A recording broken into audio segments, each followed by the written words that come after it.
ఈరోజు చూడండి సంఘాలు ఈ నెలంతా చూడండి ప్రేమను. దీనికి పండగ అని పేరుకు పెట్టి సంఘాలలో రాకూడని అలంకరణ తెచ్చి, సంఘాలలో చేయకూడని ఆచారాలను చేసి, అన్య బోధల వలన తిప్పబడుతుంటున్నటి సంఘాలను దేవుడు అడుగుతున్నాడు. భూది గంతముల నుండి నీ తండ్రులను నీ పితరులను పిలుచుకున్నాను దేనికయ్యా? దేనికి? అబ్రహాము కుమారుడు అని చెప్పుకుంటున్నావే, విశ్వాసి అని చెప్పుకుంటున్నావే నువ్వు. విశ్వాసులకు తండ్రి ఎవరండి? అబ్రహాము కుమారుడునని చెప్పుకుంటున్నావే.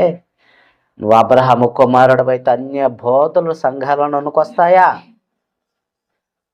అన్యుడిగా ఉంటున్నప్పుడు నీ తండ్రి అన్యుడిగా ఉంటున్నప్పుడు పిలిచిన ఆ పిలుపుకు ఆయన వెనుక తీక, ఒక పిలుపుకే ఆయన ఎక్కడికి ప్రయాణించాలో ఆ ప్రయాణము ఎరుగకయే బయలుదేరి వచ్చాడే. అలాంటి తండ్రి కుమారుడమైన నీవు లోకాన్ని ఎందులోనికి తీసుకొచ్చావు? సంఘములోనికి తీసుకొని వచ్చావు.